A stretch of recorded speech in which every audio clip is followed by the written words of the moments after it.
Hello दोस्तों, सभी को नमस्ते। मैं रवि सर। तो जैसा कि हम जानते हैं कि हम इकोनॉमिक्स पढ़ रहे हैं, इकोनॉमिक्स में भी हम क्या पढ़ रहे हैं, calculations of national income. Already हमने 5-6 वीडियो शॉर्ट में बना दी है, जिसमें हमने उसके एग्रीगेट्स यानी बेसिक्स कवर किए थे, जिसमें हमने NIT, NFIA और डेप्रिसिएशन को हमने देखा था कि कैसे हम एग्रीगेट्स को चेंज कर सकते हैं, राइट। उसके बाद फिर हमने कुछ क्वेश्चंस किए, जिसमें हमने इनकम मेथड कंप्लीट किया, उसमें हमने वैल्यू एडेड मेथड कंप्लीट किया, राइट। आज हम पढ़ने जा रहे हैं एक्सपेंडिचर मेथड। आज हम उसके बेसिक्स समझेंगे और हमारी वीडियो हमेशा क्या होंगी, छोटी छोटी ही रहेंगी। अब हम बेसिक्स कवर करेंगे, अगले वीडियो में हम एक क्वेश्चन करेंगे, फिर उसके बाद दूसरे क्वेश्चन करेंगे, राइट। चलिए ये थोड़ा सा रिवीजन कर लेते हैं हल्का सा पिछली वाली चीज़ों का। जब हमने वैल्यू एडेड मेथड पढ़ा था, तो वैल्यू एडेड मेथड में हमने क्या फॉर्मूला लगाया था, आपको याद होगा। GDP at MP is equal to value of output, right, minus intermediate consumption, जिसे हम IC भी कह सकते हैं। वैल्यू ऑफ आउटपुट क्या था, अगर ध्यान से समझा जाए तो ये था sales plus change in stock. क्या था? Sales plus change in stock. क्या था? Change in stock. और IC चेंज इन स्टॉक हम जानते थे, चेंज इन स्टॉक कैसे निकलता था, closing stock minus opening stock, right. ये हमने फॉर्मूला देखा था, ठीक है, कोई दिक्कत नहीं। फिर हमने देखा कि भाई जब इनकम मेथड इस्तेमाल करते हैं, क्या, जब इनकम मेथड इस्तेमाल करते हैं तो इनकम मेथड कैसे था, इनकम मेथड जो था वो NDP एट फैक्टर कॉस्ट पे था। किस पे था? Net domestic product at factor cost पे था। जबकि वैल्यू एडेड मेथड में हमारा GDP एट MP होता है, राइट। तो NDP एट FC क्या था हमारा एग्जैक्टली, ये था हमारा एक शॉर्टकट फॉर्मूला जिसका नाम था प्राइम। क्या था? प्राइम। और इस प्राइम का मतलब क्या था? P का मतलब था प्रॉफिट, राइट, R का मतलब था रेंट, I का मतलब था इंटरेस्ट, M का मतलब है mixed income of same employed, right, और E का मतलब है कंपेंसेशन ऑफ एम्प्लॉयज, राइट। ये बात हम जानते थे। फिर हमने ये भी देखा था कि भाई P plus R plus I ये मिलाकर क्या बन जाता था, ऑपरेटिंग सरप्लस। क्या बोलते थे इसे, क्या कहते हैं इसे, बोलते क्या थे, मतलब कहते हैं ऑपरेटिंग सरप्लस। P में और 2-3 चीज़ें आती थी प्रॉफिट का मतलब, और क्या क्या था, एक तो था डिविडेंड्स। डिविडेंड्स क्या थे, तो डिविडेंड्स जो शेयर होल्डर्स को दिए जाते हैं, इंटरेस्ट बोल सकते, मतलब इंटरेस्ट तो नहीं कहते, डिविडेंड कहते हैं, लेकिन शेयर होल्डर्स जो इन्वेस्ट करते हैं पैसे, उस पर जो कंपनियां रिटर्न्स में देती हैं उसे हम क्या कहते हैं, डिविडेंड्स कहते हैं, राइट। और डिविडेंड्स जो होता है वो प्रॉफिट का हिस्सा होता है, ये हमें भूलना नहीं है, राइट। उसके बाद दूसरा हमने देखा था अनडिस्ट्रीब्यूटेड नहीं, इसके पहले आता है कॉर्पोरेट प्रॉफिट टैक्स। क्या आता है? Corporate profit tax. जो कंपनियां, कॉर्पोरेशंस जो होती हैं, वो जो टैक्स पे करती हैं उसे कॉर्पोरेट प्रॉफिट टैक्स कहा जाता है। ऐसा क्यों लिखा है कॉर्पोरेट प्रॉफिट टैक्स? क्योंकि प्रॉफिट में से एक टैक्स पे किया जाता है, यानी ये भी प्रॉफिट का क्या होता है, हिस्सा होता है। क्या होता है? हिस्सा होता है। फिर थर्ड था जो बच गया, यानी अनडिस्ट्रीब्यूटेड प्रॉफिट्स। क्या था? Undistributed profit. ये तीनों ही कंपोनेंट क्या थे, ये तीनों आइटम क्या है, प्रॉफिट के हिस्से थे, ठीक है। यानी एग्जाम में अगर ये सब सारी चीजें आती है तो हम प्रॉफिट में से ऐड करते थे। M तो कोई कुछ नहीं, लेकिन E के 4 कंपोनेंट थे। E के क्या 4 कंपोनेंट थे? पहला कि wages and salary in cash, ये पहली बात थी। दूसरा बात क्या था? Payment in kind. काइंड का मतलब क्या होता है, पैसे के अलावा किसी और चीज में पेमेंट किया तो पेमेंट इन काइंड।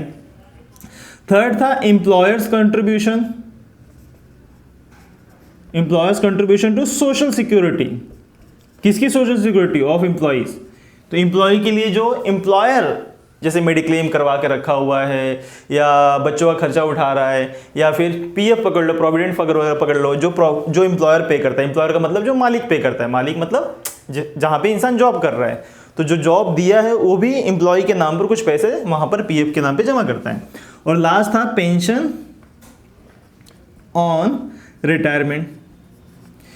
इतनी सारी चीज़ें हमने पिछले कुछ वीडियोस में हमने कवर की थी और आई होप आपके सारी चीज़ें समझ में आई होंगी और आपने ज़रूर इसको देखा होगा। नहीं देखा तो आप ज़रूर देख लेना, तभी आगे आपको समझ में आएगा।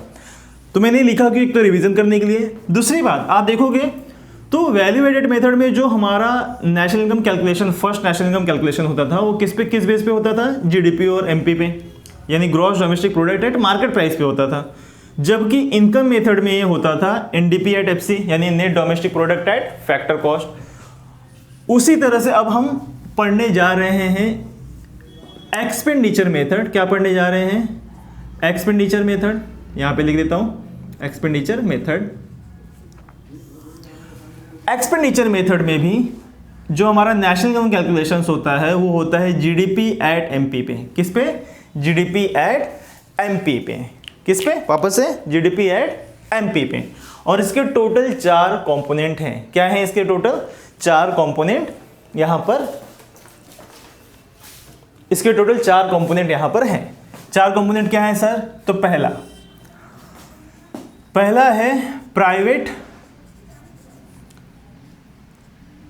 Final consumption expenditure. क्या है? Private final consumption expenditure. इसे हम हाउस होल्ड एक्सपेंडिचर भी कह सकते हैं। हाउस होल्ड एक्सपेंडिचर भी कह सकते हैं। यानी जो हाउस होल्ड है, यानी जो सोसाइटी है, आम लोग है, जनता है, वो क्या करती है? अपने ऊपर जब सेल्फ कंजप्शन खर्चा करती है तो उसे कहते हैं प्राइवेट फाइनल कंजप्शन एक्सपेंडिचर। क्या? Private final consumption expenditure, right. दूसरा कंपोनेंट है गवर्नमेंट फिक्स्ड कंजप्शन एक्सपेंडिचर। वापस रिपीट कर रहा हूं, गवर्नमेंट फिक्स्ड कंजप्शन एक्सपेंडिचर। ध्यान रखना ये कंजप्शन वर्ड बहुत मैटर करता है। कंजप्शन का मतलब है गुड्स एंड सर्विसेज पे खर्च करना। किस पे खर्च करना? गुड्स एंड सर्विसेज पे। प्राइवेट सेक्टर जब खुद के ऊपर गुड्स एंड सर्विसेज के ऊपर खर्च करेगा तो उसे कहेंगे प्राइवेट फाइनल कंजप्शन एक्सपेंडिचर। वही जब सरकार खर्च करती है गुड्स एंड सर्विसेज पे, सरकार भी बहुत सारे goods and services house hold के लिए बियर करती है, उसके ऊपर खर्चा करती है, तो उसे कहेंगे गवर्नमेंट फिक्स कंजप्शन एक्सपेंडिचर। क्या? Government fix consumption expenditure. Third component है हमारा नेट एक्सपोर्ट्स। क्या है? Net exports. और नेट एक्सपोर्ट्स कैसे निकलता है ये भी हम ऑलरेडी जानते हैं, x minus M.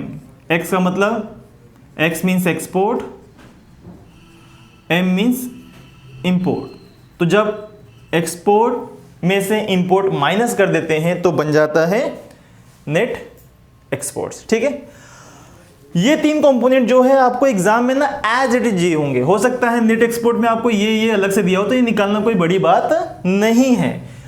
Government fix consumption expenditure भी आपको एज इट इज दिया होगा, इसमें आपको अलग से कैलकुलेट करने की जरूरत नहीं होगी। Even private final consumption expenditure भी आपको एग्जाम में यानी क्वेश्चन में उस सम में उस जो भी क्वेश्चन आएगा उसके अंदर दिया होगा। लेकिन अब जो चौथा कंपोनेंट है हमारा, चौथा आइटम जो है जिसको जोड़कर टोटल जीडीपी एट एमपी बनेगा, उसमें हमें थोड़ी सी कैलकुलेशन करनी होगी, उसमें हमें मेजरली ध्यान देना यहां पर है। तो देखते हैं क्या है वो। ओके, सो जो हमारा फोर्थ कंपोनेंट है उसका नाम है एक्चुअल में, मतलब जो मेन नाम है उसका नाम है इन्वेस्टमेंट एक्सपेंडिचर। क्या नाम है? Investment expenditure. क्योंकि यहां पे हमने कंजप्शन एक्सपेंडिचर कवर किया, तो यहां पे आ जाता है इन्वेस्टमेंट एक्सपेंडिचर। इन्वेस्टमेंट एक्सपेंडिचर क्या होता है? सिंपल भाषा में जब हम इन्वेस्टमेंट पे खर्चा करते हैं, हम बिल्डिंग खरीद रहे हैं, हम घर बना रहे हैं, हम ब्रिजेस बना रहे हैं, हम रेलवे बना रहे हैं, प्लेटफॉर्म बना रहे हैं, कुछ भी जो कैपिटल फॉर्मेशन होता है सब कुछ किस में आ गया? इन्वेस्टमेंट एक्सपेंडिचर में।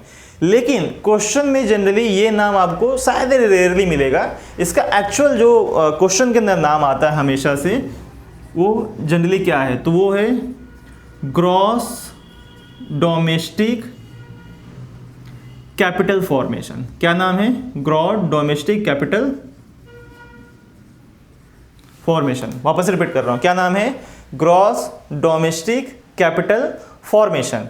लेकिन ये आपको एग्जैक्टली ऐसा दे दिया होगा ऐसा जरूरी नहीं है। चलो अगर मान लो सीधे सीधे ऐसा दे दिया है कि ग्रॉस डोमेस्टिक कैपिटल फॉर्मेशन की वैल्यू इतनी है, तो अब तो बड़ा इजी है, क्योंकि ये 3 तो आपको एग्जाम मतलब क्वेश्चन में होंगे ही होंगे, ये कैलकुलेट नहीं करने आपको। और ये भी दे दिया होगा तो और अच्छी बात है।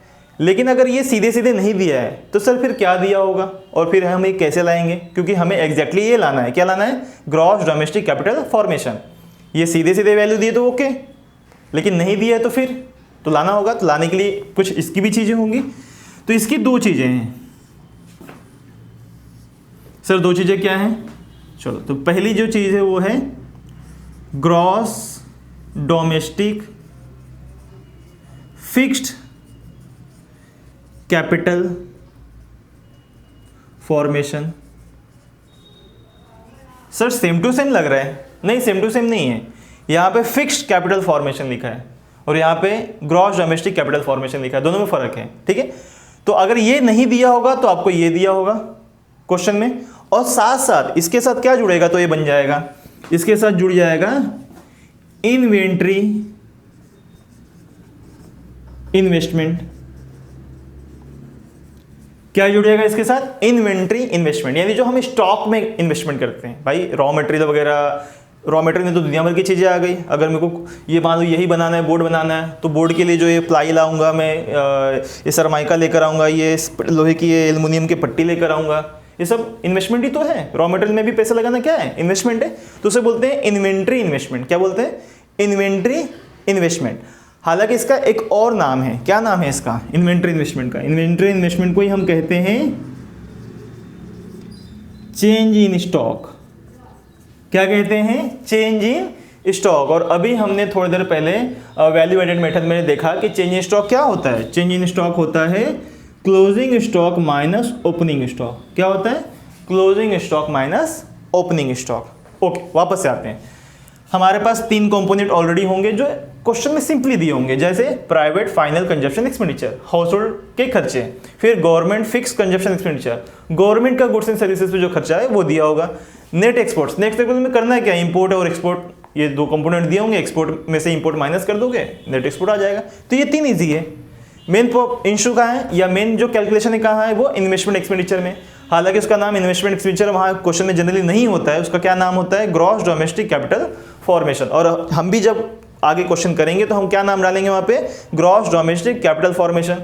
तो सर ये नाम लिखने की क्या जरूरत है? भाई जानकर रखो कि इसे ही ये कहते हैं और इसको ही ये कहते हैं, राइट। एग्जाम में सीधे सीधे दे दिए तो ओके, लेकिन नहीं दिया है तो ये दो चीज से मिलकर बनता है, और वो दो चीज क्या है? Gross domestic fix capital formation.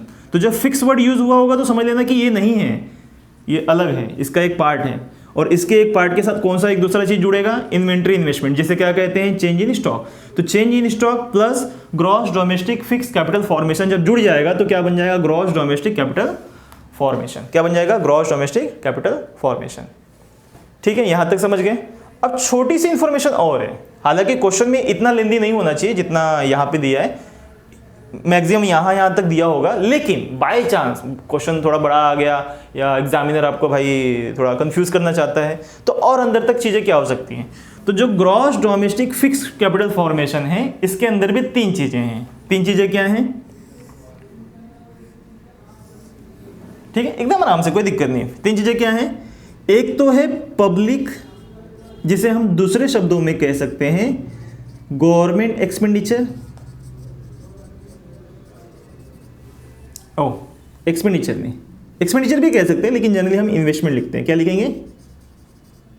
Investment. क्या लिखेंगे? इन्वेस्टमेंट। क्या? पब्लिक या government investment. Sir government investment, हाँ भाई, गवर्नमेंट दुनिया भर के खर्चे करती है यार इन्वेस्टमेंट पे। हम क्या पढ़ रहे हैं? इन्वेस्टमेंट एक्सपेंडिचर पढ़ रहे हैं, इसके अंदर एक कंपोनेंट है। तो इन्वेस्टमेंट एक्सपेंडिचर में सरकार भी तो इन्वेस्ट करती है। सरकार ब्रिजेस बनाती है, सरकार हाईवेज बनाती है, सरकार फ्लाईओवर्स बनाती है, सरकार एयरपोर्ट बनाती है, दुनिया भर की चीज़ें सरकार बना रही है, राइट। मेट्रोज वगैरह, railway platforms, railway lines, railway bogies, सब चीज़ें क्या हैं? गवर्नमेंट इन्वेस्टमेंट है। ठीक है। दूसरा, फिक्स्ड बिजनेस इन्वेस्टमेंट। ध्यान समझना, फिक्स्ड बिजनेस इन्वेस्टमेंट लिखा है, बिजनेस इन्वेस्टमेंट फिक्स्ड, चलो छोड़ भी दो तो बिजनेस इन्वेस्टमेंट। इसको एग्जांपल में आप ले सकते हो। एग्जांपल सीधा सीधा, जैसे मशीनरी में इन्वेस्ट करना, बड़ी बड़ी मशीन खरीद लिया, देखो ये गवर्नमेंट की इन्वेस्टमेंट की बात हो रही थी, तो गवर्नमेंट की इन्वेस्टमेंट अलग हो गया। ये प्राइवेट सेक्टर में बिजनेस के इन्वेस्टमेंट की बात हो रही है। किसके?